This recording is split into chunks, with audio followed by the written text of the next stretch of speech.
राधे राधे दोस्तों, चलिए शुरू करते हैं विष्णु पुराण का 91 में द्वारा गंगा लाने की कथा है।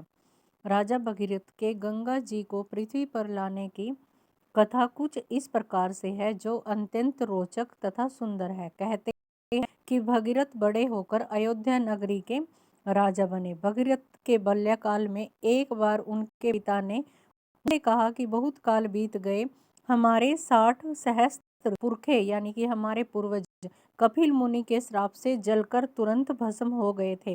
अतः आज तक उनकी भस्म कपिल मुनि के आश्रम में पड़ी है। गंगा जी जब स्वर्ग से निकलकर आश्रम में होकर बहने लगेगी तो हमारे पुरखों को शांति मिलेगी, यानी कि हमारे पूर्वजों को।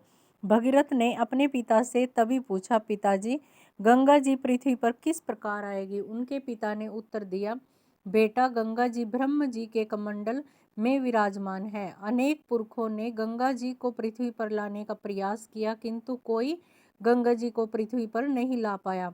राजा भगीरथ को अपने पिता की यह बात लगातार याद आती रही। भगीरथ जी ने पिता की यह बात सुन मन में निश्चय कर लिया कि वे गंगा जी को पृथ्वी पर अवश्य लाकर मानेंगे। एक दिन वे राज्य त्याग कर वन में तप करने गए।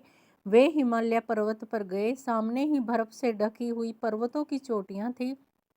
देवदार के गगनचुंबी वृक्ष चारों ओर फैले थे। उन्हीं वृक्षों के बीच में बैठकर उन्होंने बहुत काल तक तप किया।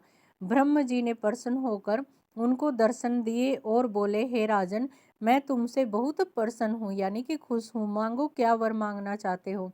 राजा भगीरथ ने कहा, हे प्रभु, आप तो सबके मन की बात जानने वाले हैं। मैं गंगा जी के भूमि पर लाने की इच्छा से तपस्या कर रहा हूँ।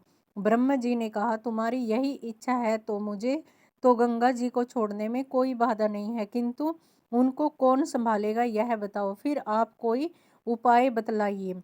मैं क्या जानूं, भगीरथ ने उत्तर दिया, यानी कि आप मुझे कोई उपाय सुझाइए। ब्रह्म जी ने कहा, इसके लिए तुम शिव जी को तैयार करो, वे ही गंगा जी को संभाल सकते हैं। भगीरथ ने पुनः शिव जी की तपस्या की और वर्षों तक अपने एक पैर पर खड़े रहे। शिव जी ने प्रसन्न होकर उनसे पूछा, क्या चाहते हो भक्त? भगीरथ बोले, मैं गंगा जी को पृथ्वी पर लाना चाहता हूँ। आप कृपा करके गंगा जी को संभाल ले। शिव जी बोले, ठीक है, मैं गंगा जी को संभाल लूंगा। तुम ब्रह्म जी से कहो कि वे अपने कमंडल से छोड़े। भगीरथ ने फिर ब्रह्म जी से कहा, शिव जी हिमालय पर्वत पर उसकी बर्फ से लिपटी चोटी पर अपने पैर जमाकर खड़े हो गए। जो बाघ का चर्म वे पहने थे उसे उन्होंने भली भांति कमर पर कस लिया। त्रिशूल पृथ्वी में गाड़कर उस पर उन्होंने अपना डमरू लटका दिया और गंगा जी के आने की प्रतीक्षा यानी कि वेट करने लगे। ब्रह्म जी ने कमंडल से गंगा जी को छोड़ दिया। गंगा जी तीव्र बहाव से धरती की ओर चली। आसमान में हर हर की ध्वनि गूंज उठी। वहां एक इंद्रधनुष सा बन गया। गंगा जी के तेज प्रभाव को देखकर ऐसा प्रतीत होता था मानो वह गत को ही अपने वेग से बहा ले जाएगी। पृथ्वी तक पहुंचने से पहले वे शंकर जी की जटाओं में उलझी रही। बाद में शिव जी ने अपनी एक लट खोल दी, जिसमें गंगा जी सर्वप्रथम पृथ्वी पर आकर हरिद्वार में बहने लगी।